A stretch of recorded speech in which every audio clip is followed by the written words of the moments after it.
For our fourth episode, we'll be taking a look at a map that's a bit more simple. Devil Mountain. Simple doesn't mean dull though, as this map is still a very intricately designed and unique romp that remains a good time for all involved. Like previously, the Savannah 4 will be our survivors for this map, and they'll have to brave the back of a steep mountain trail to reach safety from the infected hordes. While there are numerous places with the name Devil Mountain in them, the only one of them that seems to refer to any specific mountain is the Seven Devils mountain range in Idaho, which are visibly not home to any sort of suburban living. But whatever, what does this campaign do that sets it apart anyway? While Devil Mountain lacks anything fancy like custom music, weapons, or infected, the campaign makes up for it in atmosphere.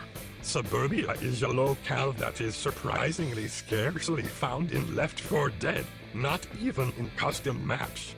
So seeing it here is a nice change of pace from the samey-looking cities and towns of other campaigns.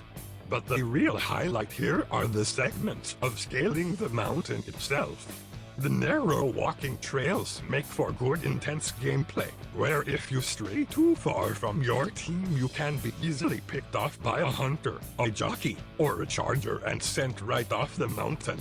And while this section in the caverns isn't a huge favorite of mine, the climactic showdown at Lookout Point is very fun, having players fend off hordes of infected until the chopper arrives with a very insecure shelter to hide in. Speaking of the infected, Devil Mountain may not look very tough, but don't be fooled.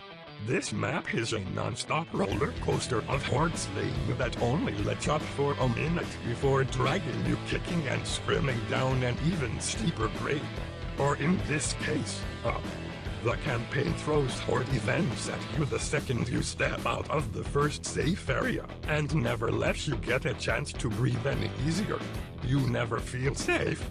With each step, the campaign makes you feel like a horde or a tank could pop around the corner at any moment, making you dread any moment the non-stop action crawls to a stop. These are the kinds of campaigns that make me love this game, and Devil Mountain is a shining example of that kind of action. As for the map itself, while not the most visually impressive map we've seen by far, it's still one of the most cleanly laid out. The path forwards is clear to the player throughout the adventure, though it still has its fair share of twists and turns, such as on the hiking trail and in the caverns. It's not unfairly narrow, even in the comparatively claustrophobic cavern area, and it only rarely gives the player an excess of open space. While not the most uniquely detailed map, the locale alone is enough to carry the aesthetic. From the deathly quiet suburbs to the admittedly lacking strip mine to the trek up the mountain itself, the campaign doesn't really need to look visually impressive, picking up the slack with atmosphere and action in place of pretty sights. It works great for what it is, and though I will admit it's a bit too bright for a Left 4 Dead campaign, it still works great.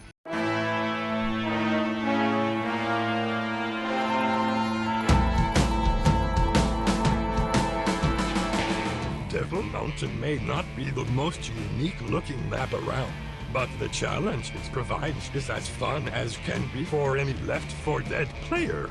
But be warned though, the finale at the visitor center is not for the non-vigilant. When the chopper pilot tells you to prepare, take that time to prepare. Spread the gas cans and propane tanks you find around the building where the horde will most likely come from, and take the time between tank attacks to reload your weapons. But most importantly, stick together. This whole game is built around teamwork, and failing to stay as a team is certain death. They had to add whole new special infected in the second game to encourage players to split up because they were huddling together and fighting as one.